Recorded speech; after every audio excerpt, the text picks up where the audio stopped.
Okay guys, welcome back to Grič. This time we're gonna do things a bit differently. We're gonna do it first in English because I have my good friend here, Greg.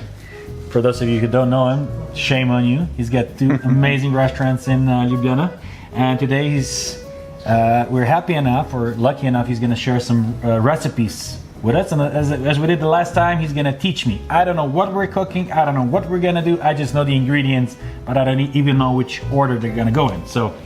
Greg?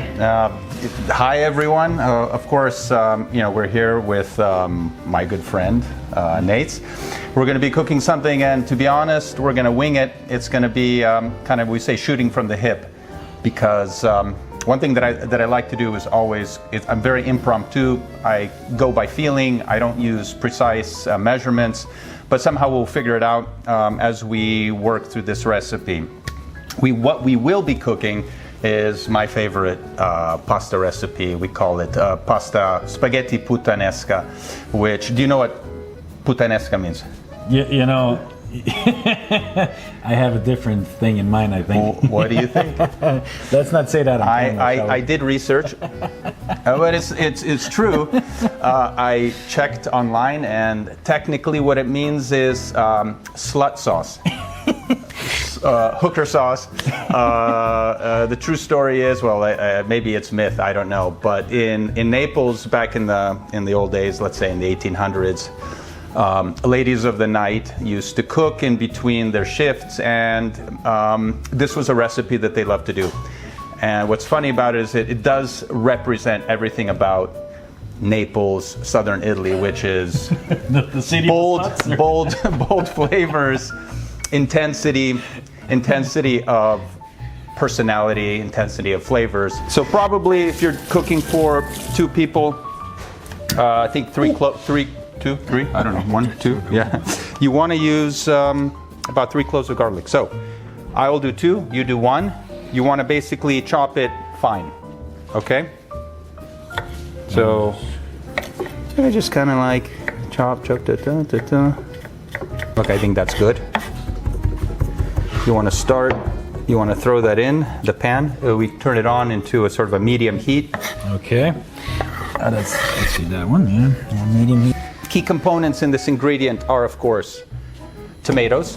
So what we use is what we call pomodorini, little ones, little preserved tomatoes. This is olives without the pits.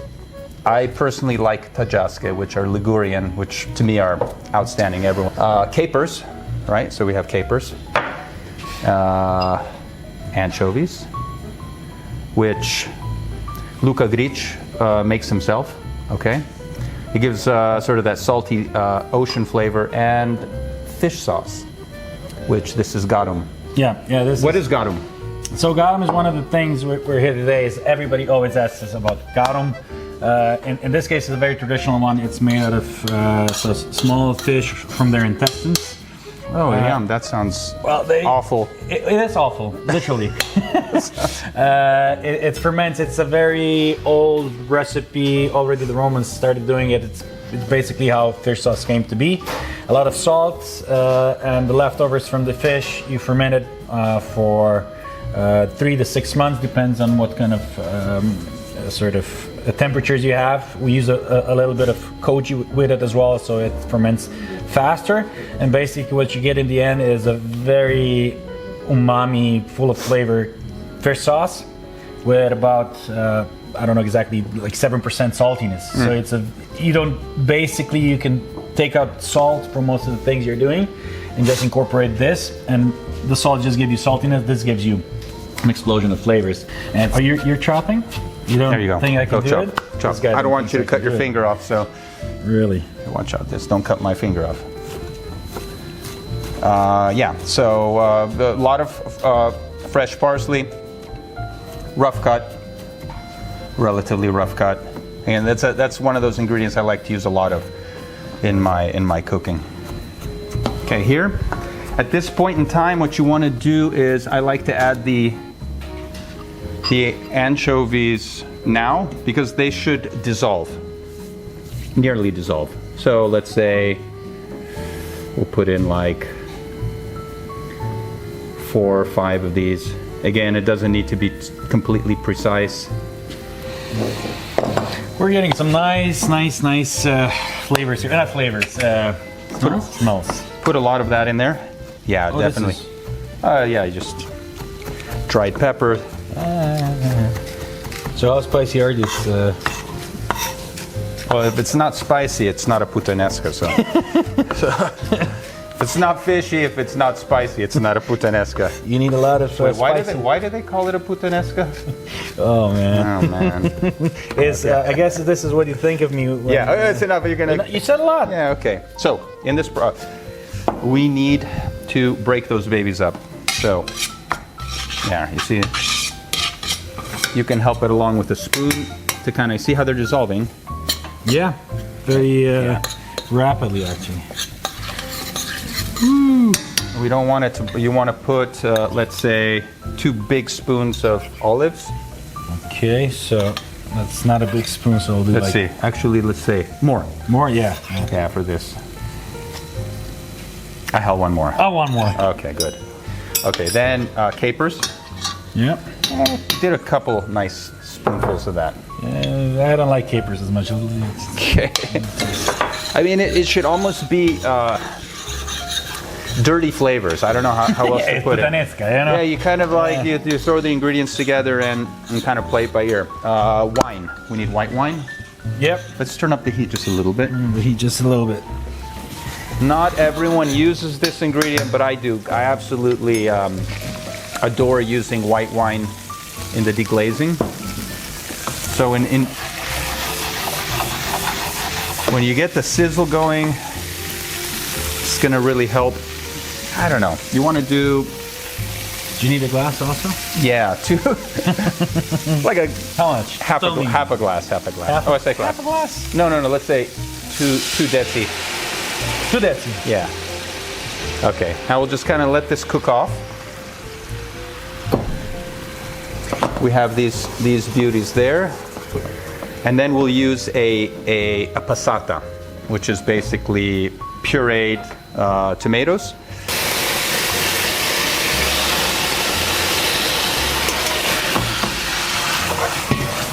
Okay. Yeah. This is a trick. Give a good peel. A good peel. 2. 2. And that's it. This will just give it some freshness, unexpected freshness. Obviously, we pull it out before it's served, but something I like to do often because it captures the flavor of southern Italy. So now let's turn it up. Let's get these babies going. What we'll do now is let's get the pasta going. Again, great brand, Di Martino, probably one of my favorite. I don't want to say industrial brands, but this is an artisan product. It's very good. Comes from Naples.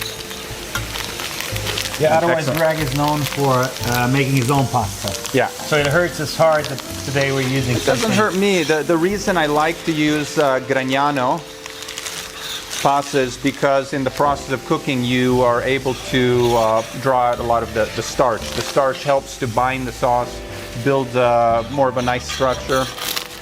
So probably for this, we have 500. We'll do like 250 grams probably.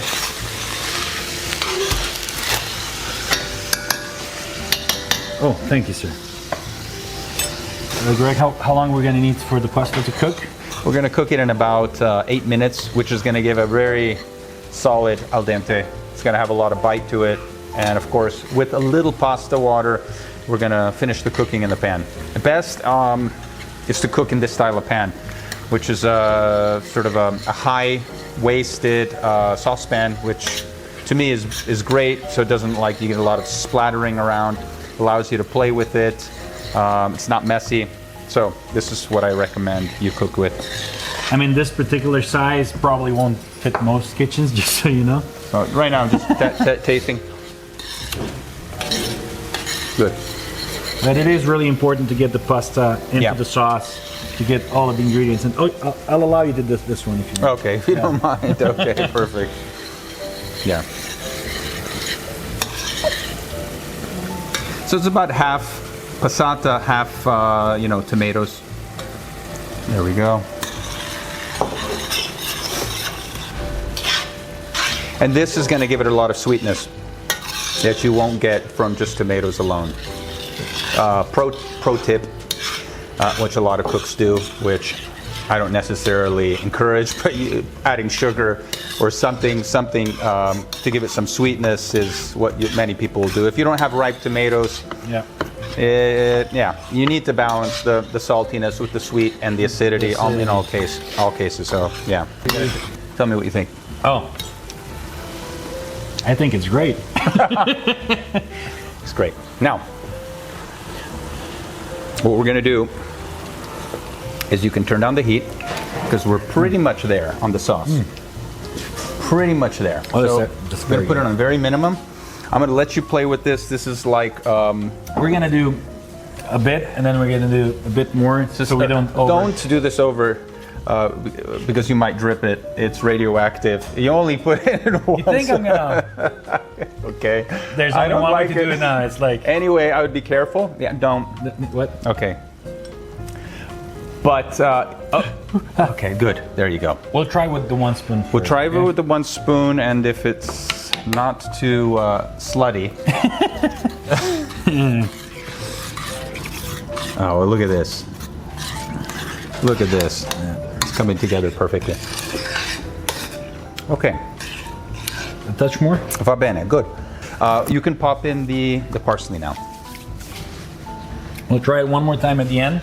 We can try it one more time. With parsley, I think. Yes. We're just gonna put most of it. Leave a little bit at the end for the finishing. There you go. That's it. Mix it. I don't know. Mix it. Yeah. Mix it. I'll go check on the pasta. No. Now we can take the lemons out. Look, I'm going to now. What we should probably do. We have a couple ways. Another trick. Okay, when we're just winging this, we do want to have some of the rendered pasta water here. So by doing it this way, I'm pulling in some of the water along with the process. The starch, which is really important. Yes. Normally you would take 1 cup of the water out and strain the pasta. It's maybe faster, easier, but then you always want to add that cup of water to get the starch in there. You're gonna get better texture to the sauce. It's really cool. Yes. Okay. So turn up the heat. Turn up the heat. Now we want to get start this cooking process. Just exactly this type of structure as we want. Did you try one? Not yet.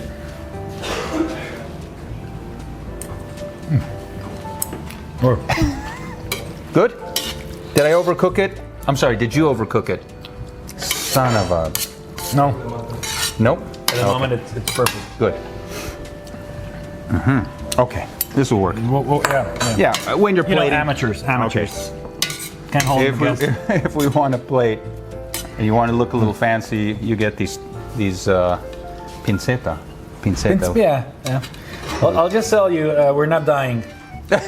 Not dying by the sauce. We're not dying by the sauce. Adding the pasta water and adding the pasta, actually 3 more drops would have been fine as well. But I think to get started, that's it. But you saw basically for, what's this, like for 3 people? Like 2 teaspoons? Yep. This is if we really want to look fancy. And since we're here at Grič, I'm kind of nervous because I'm kind of...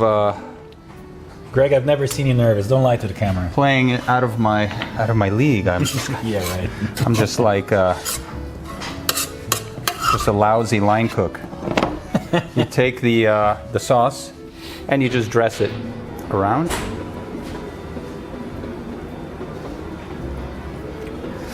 To enjoy. Can I add the parsley now? Yes. That's so much responsibility for just the one person. We're gonna have some more. And if you really want to be generous, olive oil. You never have too much of this. Not too much, but just enough just to give it a little glossiness. And there you have it. Cheers. This should have all the flavors we talked about. So ocean, land, the slutty flavors. Brined, spicy, aggressive. There's nothing gentle about this dish. It's never meant to be gentle.